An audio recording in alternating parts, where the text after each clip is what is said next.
Dari dinamika pola yang dimainkan oleh Indonesia ini pun, wow, Indonesia dibantai dengan skor akhir 5-1 dalam lanjutan babak kualifikasi Piala Dunia putaran kedua kala menghadapi Irak.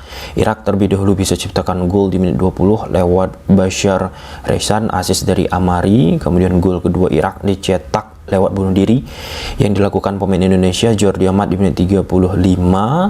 Lalu Indonesia bisa perkecil keadaan di menit 45 plus perpanjang waktu ke 3 menit lewat Sen Patinama. Kemudian Irak menambah gol di babak kedua menit 60 lewat Osama Rashid. Kemudian gol keempat Irak dicetak oleh Yosef Amin di menit 81, asis dari LIB, dan gol penutup Irak dicetak oleh Al-Hamadi, asis dari LIB. Sebelum lebih jauh, aku pernah bosan-bosannya untuk ingatkan teman-teman, ketika teman-teman tonton video ini jangan lupa tekan tombol like-nya.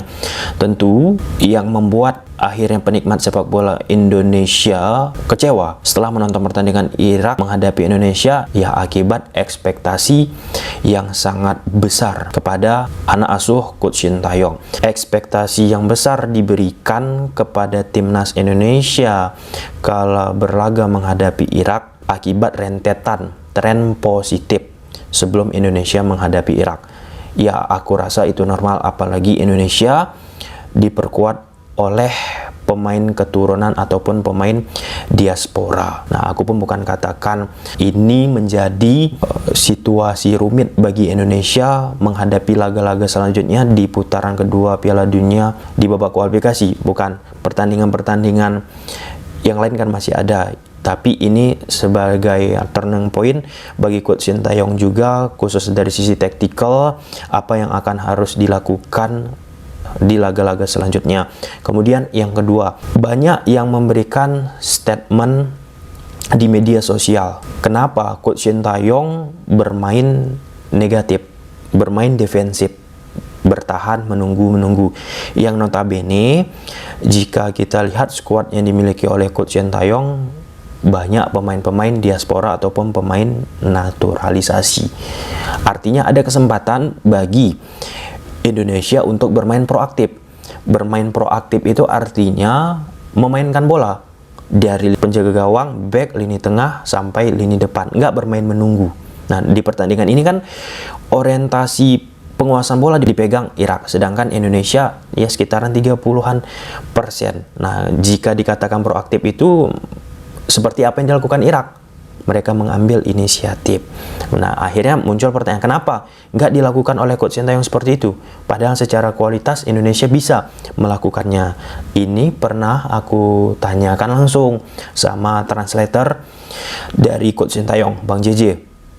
Bagaimana sih prinsip ataupun satu poin penting yang Bang JJ dapat dari Coach Sintayong dari sisi permainan? Nah, Coach Sintayong tekankan, disampaikan Bang JJ bilang ke aku, bagaimana permainan yang diinginkan oleh Coach Sintayong itu memperkuat dari sisi defensif dulu. Kuatkan dari sisi defensif, baru memanfaatkan serangan. Itu yang disampaikan oleh Bang JJ kepada aku. Dan ya aku kira itu bisa menjawab kenapa timnas Indonesia bermain lebih ya menunggu yang harusnya bisa juga berpotensi untuk bermain lebih proaktif. Apakah bisa kita salahkan prinsip dari Coach Sintayong? Ya, aku rasa lebih tepatnya kita menghargai, respect, meski skuad yang dimiliki oleh timnas Indonesia bisa bermain proaktif. Soal prinsip, soal filosofi, Pep Guardiola punya filosofi, Mourinho punya filosofi, dihargai. Mourinho yang bermain negatif, bermain menunggu bertahan, teman-teman, mau apapun dibilang orang nggak peduli. Lalu Mourinho pernah memiliki pemain-pemain yang berkualitas untuk bisa bermain proaktif, tetap dia bermain sesuai prinsipnya. Nah, dari yang kita saksikan Indonesia bersama Coach Sintayong, prinsip itu dipegang teguh banget sih oleh Coach Sintayong. Bagaimana bisa memperkuat defending dulu.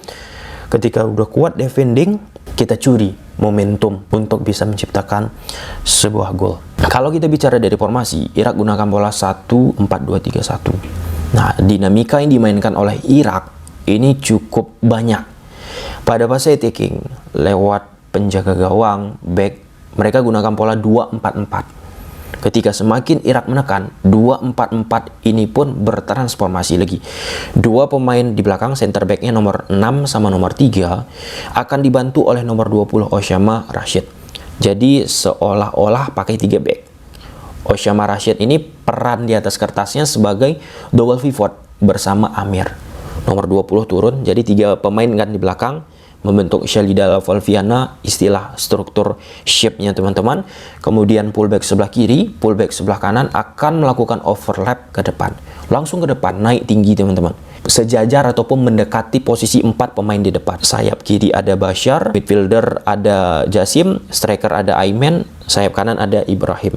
4 pemain di depan ini Nero, ke tengah, rapat pemain Irak. Yang menjaga kelebaran itu pullback kiri, pullback kanan. Holding diperankan oleh Amir nomor 16. Dinamikanya dari 2-2-6 kemudian bertransformasi menjadi 3-1-6. Salah satu yang diandalkan oleh pemain Irak, pertama direct, ini udah normal seperti yang kita bahas sebelumnya teman-teman. Kemudian kombinasi segitiga di sektor sayap kanan ataupun sektor sayap kiri akibat overload yang mereka ciptakan. Terlepas lagi kesalahan-kesalahan elementer yang dilakukan, contoh clock gol pertama teman-teman akibat kontrol bola yang tidak prima. Kemudian Sain Patinama di babak kedua teman-teman sempat kecolongan di areanya, meskipun Sain Patinama bisa ciptakan gol. Ketika dia melakukan duel udara, posisinya dicecar oleh pemain Irak, dan pemain Irak dari posisi Sain Patinama melakukan crossing dan berbuah menjadi sebuah gol. Kemudian timnas Indonesia bersama Coach Sintayong gunakan pola 1-3-5-2. Di belakang ada Nadio. Nadio pun tidak begitu prima di pertandingan ini. 1 kali tendangan langsung bisa tercipta sebuah gol. Kemudian 3 pemain di belakang ada Rizky Ridho, Jordi Amat, dan Elkan Bagat. Elkan Bagat pun di gol penghujung kecepatan dari pemain Irak, gol terakhir teman-teman, sulit dibendung oleh Elkan Bagat. Itu salah satu kelemahan Elkan yang dulu di Piala AFF menjadi concern dari beragam pengamat sepak bola Indonesia. Kemudian wingback kanan ada Asnawi, wingback kiri ada Sain Patinama. Jadi ketika defending kan pakai 5 pemain Indonesia. Di lini tengah ada Maklok sebagai holding, kemudian dibantu oleh Ricky Kamboya dan Adam Alis. Di lini depan ada Dimas Derajat dan Dendi Sulistiawan. Dari dinamika pola yang dimainkan oleh Indonesia ini pun berkembang seiring semakin superiornya permainan dari Irak. Masuk babak kedua, Coach Sian pakai pola 1-3-4-3. Akhirnya kan menyisakan 2 pemain di tengah, Maklok sama Adam Alis. Dengan skema defending bukan lagi 5-3-2, 5-4-1. 2 menghadapi 3 pemain dari Irak, di situ semakin leluasa Irak. Ya meski aku melihat dengan 5-4-1, 2 pemain tengah Indonesia, Klok dan Arkan yang dimainkan teman-teman ditugaskan untuk memarking double pivot yang dimiliki oleh Irak, nomor 16 sama 20 tadi. Yang konsekuensinya akan muncul gap, bukan gap sih, antar lini yang dimanfaatkan oleh Irak, antara lini belakang Indonesia, lini tengah Indonesia. Di situ bergerak tuh pemain nomor 17, 13, 8 bahkan sampai dengan 18.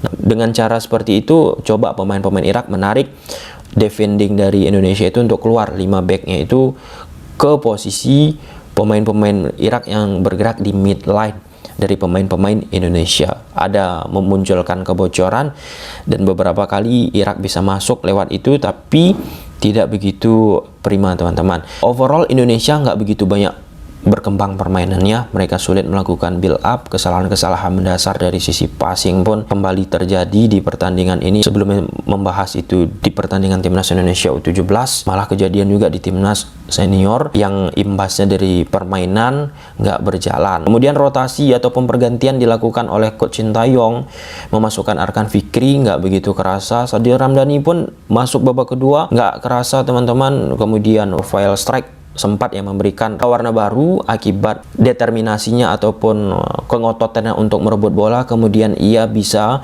memberikan umpan ke posisi Sain Patinama yang bergerak di half space, dan Sain Patinama berhasil nih manfaatkan situasi tersebut untuk bisa ciptakan gol. Golnya pun keren banget loh ya, walaupun akhirnya Sain Patinama kecolongan juga di babak kedua. Oke, kita lihat laga selanjutnya apa yang terjadi bagi timnas Indonesia. Di media sosial nggak sedikit juga banyak yang mempertanyakan apa yang dilakukan oleh Coach Sintayong. Coach Sintayong blunder, kenapa memasukkan Arkan, ini anak kesayangan dari Coach Sintayong. Aku nggak mau melakukan spekulasi, tapi ini poin penting lah bagi Coach Sintayong untuk laga selanjutnya, apa yang harus dia lakukan. Tentu dengan pola 3 back ini pun muncul sekarang titik bocor bagi timnas Indonesia, teman-teman, yang notabene dengan skema 3 back di kualifikasi Piala Asia ataupun turnamen-turnamen yang dimainkan oleh Coach Sintayong ya sebagai pola andalan nih dari Coach Sintayong. Namun pola andalan tersebut malah terbantai dengan 5 gol. 5 gol itu nggak sedikit. Artinya dari sisi defensif Indonesia buruk. Kesalahan-kesalahan elementer memang langsung dihantam oleh pemain Irak. Next, kesalahan-kesalahan tersebut tentu tidak boleh terulang lagi. Apalagi ini menghadapi tim-tim yang berkualitas. Kesalahan-kesalahan kecil akan berbuah fatal dan membunuh Indonesia. Oke, mungkin sampai sini aja dulu teman-teman videonya. Semoga bermanfaat. Bye.